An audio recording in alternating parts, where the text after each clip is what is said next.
نحمده ونصلي على رسوله الكريم أما بعد أعوذ بالله من الشيطان الرجيم بسم الله الرحمن الرحيم وننزل من القرآن ما هو شفاء ورحمة للمؤمنين قال رسول الله صلى الله تعالى عليه وسلم إذا مات الإنسان انقطع عنه عمله إلا من ثلاثة إلا من صدقة جارية أو علم ينتفع به أو ولد صالح يدعو له أو كما قال رسول الله صلى الله تعالى عليه وسلم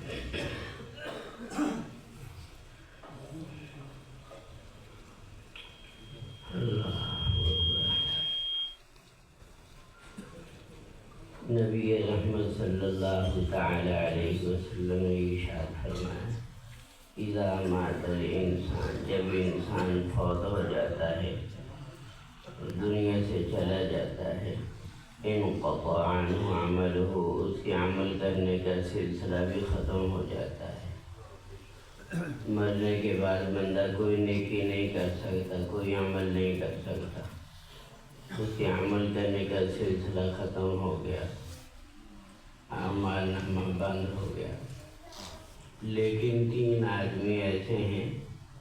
جن کے دنیا سے جانے کے بعد بھی ان کے اعمال نامے میں نیکیوں کا اندراج ہوتا رہتا ہے،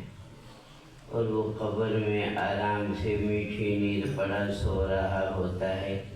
لیکن اس کے اعمال نامے میں حسنات کا اور نیکیوں کا اندراج ہوتا رہتا ہے۔ اب وہ کوئی عمل نہیں کر رہا،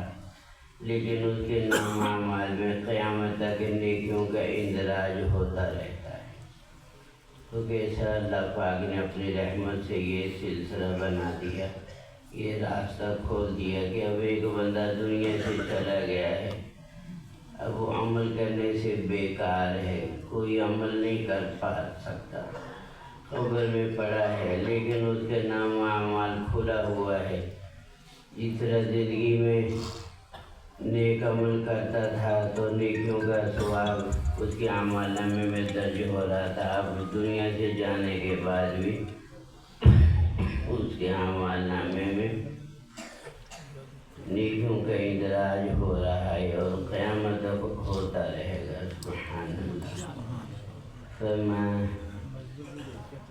الا من ثلاثہ، 3 آدمی ہیں ایسے جن کا نمبر 1 الا من صدقۃ جاریہ، وہ بندہ جس نے کوئی ایسی نیکی کی جو جاری ہے، مثلا مسجد بنا دی، اللہ رب العزت کا گھر بنا دیا، اب وہ مسجد بنانے والا دنیا سے چلا گیا ہے، اب وہ قبر میں ہے، اب کوئی نیکی نہیں کر پا رہا، لیکن وہ جو اللہ کا گھر بنا گیا تھا اس میں جتنے نیک اعمال ہو رہے ہیں، نمازیں، جمعے، اذانیں، درس قرآن، تراویح، جو نیک اعمال ہو رہے ہیں، جتنا ان عمل کرنے والوں کو حق تعالی جل شانہ اجر و ثواب عطا فرماتے ہیں، اس مسجد بنانے والے کے اعمال نامے بھی ان تمام نیکیوں کا ثواب درج ہو رہا ہے۔ اللہ اکبر کبیرہ، سبحان اللہ۔ کیا اللہ رب العزت نے بخشش کے راستے اور اللہ تعالیٰ نے اپنی رحمتوں سے نوازنے کے راستے بنائے ہیں۔ یہ کوئی بندہ کنواں کھدوا دیا، اور وہ کنواں پانی کا کوئی سلسلہ جاری کیا تھا، دنیا سے چلا گیا، لیکن اللہ کی مخلوق اس سے فیضیاب ہو رہی ہے، فائدہ اٹھا رہی ہے، پانی پیتے ہیں، جانور بھی پیتے ہیں، لوگ وضو کرتے ہیں نیک اور نمازیں پڑھتے ہیں، تو اس پانی جتنا جو ہے ان لوگوں کو جو اس پانی کو پیتے ہیں شکر ادا کرتے ہیں، وضو کرتے ہیں، نماز پڑھتے ہیں، اللہ رب العزت اس کنواں بنانے والے کو، پانی کا کوئی سلسلہ جاری کرنے والے کو بھی ثواب عطا فرماتے ہیں۔ کوئی مسافر خانہ بنا دیا، کوئی یتیم خانہ بنا دیا، کوئی ہسپتال بنا دیا، وقف کر دیا، جس سے اللہ کی مخلوق کو نفع پہنچ رہا ہے۔ کوئی مکان دکان جو ہے کسی دینی کام کے لیے وقف کر گیا، اس سے دینی کاموں کو فائدہ پہنچ رہا ہے، نفع پہنچ رہا ہے، یا مسلمانوں کو فائدہ نفع پہنچ رہا ہے، تو جتنا ان لوگوں کو جو ثواب مل رہا ہے، اللہ تعالیٰ اس سلسلے کو جاری کرنے والے کو بھی اپنے خزانوں سے ثواب عطا فرماتے ہیں۔ اور دوسری چیز، او علم ينتفع به، دین کا علم آگے پہنچایا انسان نے، کوئی دینی کتابیں تصنیف کی،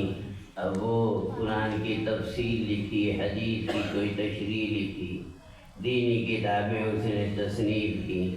اب لوگ پڑھتے ہیں ان دینی کتابوں کو، عمل کرتے ہیں، دوسروں کو بتاتے ہیں، بیان کرتے ہیں۔ جتنا ان لوگوں کو ثواب مل رہا ہے، کتابیں تصنیف کرنے والے کو بھی اللہ اپنے خزانوں سے ثواب دے رہے ہیں۔ یہ دین کا علم پڑھایا، مثلاً ایک استاد نے 50، 100، 200 بچوں کو قرآن حفظ کرایا، اب اس نے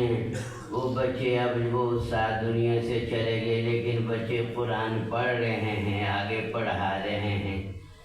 تہجد میں پڑھ رہے ہیں، تراویح میں سنا رہے ہیں۔ جتنا ان کو ثواب مل رہا ہے، ان کے استاد کو بھی اللہ اپنے خزانوں سے اتنا ہی ثواب عطا فرما رہے ہیں۔ یا پڑھایا تو نہیں ہے، لیکن طلباء، حفظ کرنے والے طلباء کی اعانت کی، اپنے خرچ سے کسی کو حافظ بنایا، اپنے خرچ سے کسی کو عالم بنایا، یا اس کی معاونت کی، علم پڑھنے والے طلباء ان کی خدمت کی، ان کے ساتھ تعاون کیا، اب وہ بعد میں عالم بنے، مفتی بنے، مدرس بنے، شیخ الحدیث بنے، بخاری شریف پڑھا رہے ہیں، قرآن کی تفسیر پڑھا رہے ہیں۔ لیکن جنہوں نے ان طلباء کی معاونت کی، تعاون کیا، ان کی خدمت کی، ان کے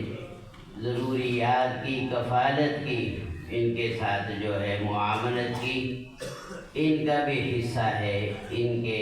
اس سارے پڑھنے پڑھانے، دین کے پھیلانے میں،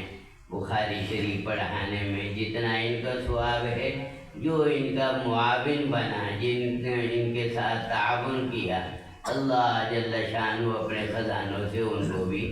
ثواب عطا فرماتے ہیں۔ یہ ایسا صدقہ جاریہ ہے۔ اور تیسری چیز جس کا فائدہ نفع مرنے کے بعد ملتا ہے، ولد صالح یدعو لہ، فرمایا کہ نیک اولاد یہ بھی صدقہ جاریہ ہے۔ بچے نیک ہوں، نمازی ہوں، دیندار ہوں، بچے پرہیزگار ہوں، متقی پرہیزگار نیک ہوں، یہ بچے جتنے نیک اعمال کرتے ہیں، جتنا ان کو ثواب ملتا ہے، اللہ جل شانہ وہ اپنی رحمت سے، اپنے خزانوں سے ان کے ماں باپ کو بھی اجر ثواب عطا فرماتے ہیں۔ یہ نیک اولاد صدقہ جاریہ ہے،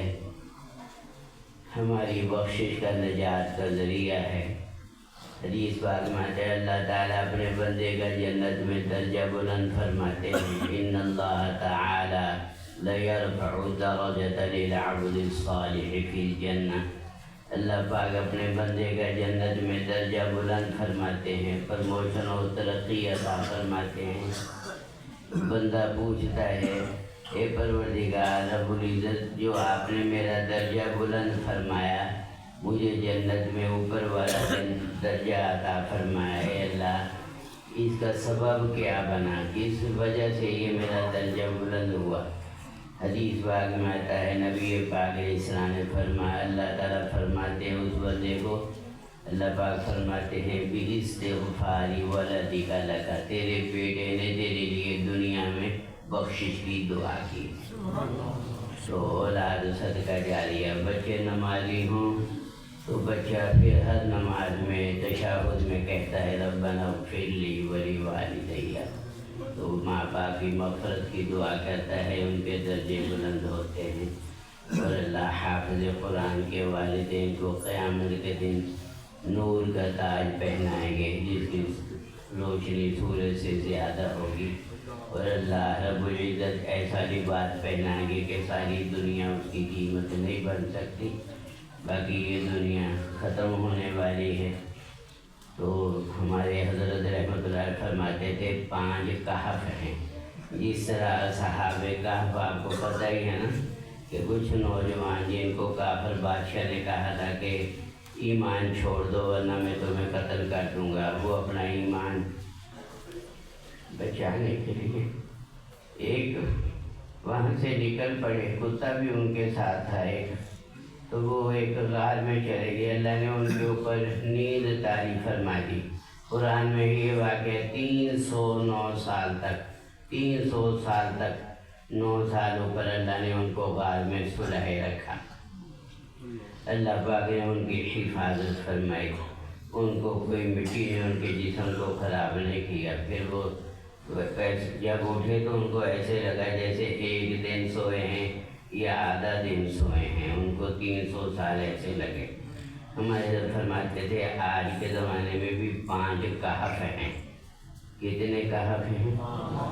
ان کی بول کے بتاؤ۔ فرماتے تھے ایک مدارس کہف ہیں، مدارس کے ساتھ جو جڑے رہتے ہیں اللہ ان کے ایمان کی حفاظت فرماتا ہے، اور اللہ کی رحمت سے امید ہے ان کا ایمان پہ خاتمہ ہوگا۔ یہ مدارس میں جو کیونکہ ساری زندگی قال اللہ قال رسول میں گزری ہے، تو مدارس بھی ہمارے فرماتے تھے یہ بھی کہف ہیں۔ اور دوسرا کہف حضرت فرماتے تھے قرآن مجید کی درسگاہیں، اور قرآن مجید کے درس جو ہوتے ہیں نا یہ بھی کہف ہے، کیونکہ حدیث پاک میں آتا ہے نبی پاک علیہ السلام فرمایا، صحابی فرماتے ہیں نزل جبرائیل علیہ السلام علی رسول اللہ صلی اللہ علیہ وسلم، جبرائیل علیہ السلام حضور صلی اللہ تعالیٰ علیہ وسلم کی خدمت اقدس میں حاضر ہوئے، فاخبرہ، اور آپ کو خبر دی، یہ خبر دی انہ ستکون فتن، یا رسول اللہ قریب فتنوں کے دروازے کھلنے والے ہیں، فتنے ہوں گے۔ آپ صلی اللہ علیہ وسلم فرمایا ایسا فتنہ ہوگا کہ یمسی الرجل مؤمنا، صبح کو بندہ اٹھے گا تو مومن ہوگا، اور شام کو جب بستر پہ جائے گا تو ایمان سے خالی ہو چکا ہوگا۔ تو ایسے فتنے جس طرح بھی علماء فرما رہے تھے نا فتنوں کا زمانہ ہے، ایمان بچانا مشکل ہے۔ تو فرمایا دوسرا کام، تو پوچھا تو فمل مخرج منہا یا جبرائیل، جبرائیل فتنوں کے دروازے کھلیں گے تو ان فتنوں سے حفاظت کا بچنے کا کیا راستہ ہے؟ قال کتاب اللہ، کہا کہ اللہ کی کتاب ہے، قرآن کے ساتھ تعلق جوڑ لیں، یہ بھی فتنوں کے انشاءاللہ ایمان کی حفاظت کا سبب اور فتنوں سے حفاظت کا ذریعہ ہے۔ اور تیسری چیز فرماتے تھے یہ تبلیغی جماعت ہے، جماعت کے ساتھ جو جڑے رہتے ہیں اللہ ان کے ایمان کی حفاظت فرماتا ہے، کیونکہ ان کی بات ہی ایمان سے شروع ہوتی ہے کہ اللہ سے ہوتا ہے، اللہ کے غیر سے کچھ نہیں ہوتا۔ ان کی دعوت یہ پہلی لا الہ الا اللہ محمد رسول اللہ، جو جماعت کے ساتھ جڑے رہتے ہیں اور اپنا وقت لگاتے رہتے ہیں، اللہ پاک ان کی بھی حفاظت فرماتے ہیں۔ اور چوتھا کا فرد فرماتا خانقاہیں ہیں، جہاں اللہ والے ہوتے ہیں، ہر وقت وہاں لا الہ الا اللہ کی ضربیں لگتی رہتی ہیں، الا اللہ کی ضربیں لگتی رہتی ہیں، اللہ کا ذکر ہوتا ہے ہر وقت وہاں۔ تو فرمایا خانقاہوں کے ساتھ جڑے رہو، اللہ والوں کے ساتھ جڑے رہو، یہ بھی ایمان کی حفاظت کا ذریعہ ہے۔ تو اس لیے حدیث پاک میں آتا ہے نا، حدیث شریف میں آتا ہے، فرمایا کہ جب مرنے کا وقت قریب آ جائے، موت کے آثار شروع ہو جائے، نزع کی کیفیت طاری ہو جائے، اندازہ ہو جائے کہ اب سکرات شروع ہو گئے ہیں، اس وقت مرنے والے کے قریب بیٹھ کے اس کو کلمہ تلقین کرو، لقنوا موتاکم لا الہ الا اللہ، مرنے والے کو لا الہ الا اللہ کی تلقین کرو تاکہ سن کر وہ بھی جو ہے کلمہ شریف پڑھ لے۔ اور فرمایا جس نے آخری وقت کلمہ پڑھ لیا، جس کا آخری سے آخری بول لا الہ الا اللہ ہو گیا، من کان آخر کلامہ لا الہ الا اللہ دخل الجنہ، وہ جنت میں داخل ہو گیا۔ تو حضرت شیخ فرماتے ہیں، یہ حضرت کے الفاظ ہیں، یہ ذرا 100 سال پہلے کے جو بتائے ہوئے ذرا توجہ سے سننا۔ شیخ الحدیث حضرت مولانا زکریا صاحب رحمۃ اللہ فرماتے ہیں کہ ایک بات کثرت سے تجربے میں آئی ہے، جو فرمانا کہ مرنے والے کو کلمہ تلقین کرو تاکہ وہ بھی پڑھ لے، تو حضرت فرماتے ہیں ایک بات کثرت سے تجربے میں آئی ہے کہ اکثر و بیشتر، یہ 100 سال پہلے کا ہندوستانی یہ جو ہے اردو ہے، حضرت فرماتے ہیں اکثر و بیشتر تلقین کرنے کا فائدہ جب ہی ہوتا ہے جب زندگی میں بھی اس پاک کلمے کی کثرت رکھتا ہو۔ سمجھے؟ حضرت فرماتے ہیں ایک بات کثرت سے تجربے میں آئی ہے، پتہ نہیں کتنوں کی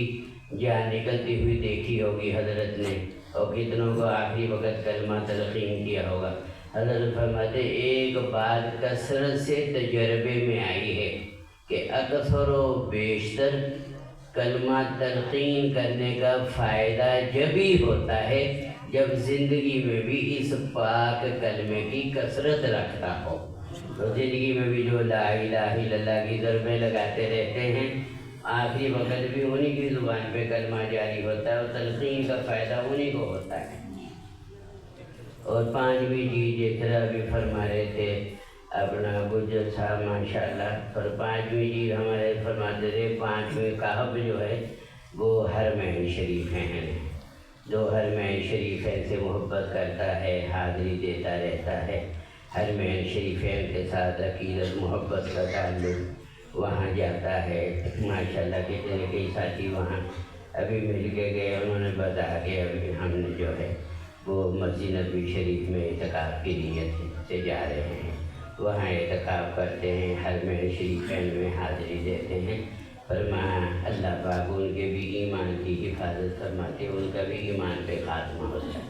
اللہ پاک ہم سب کو ان باتوں پر عمل کرنے کی توفیق دے۔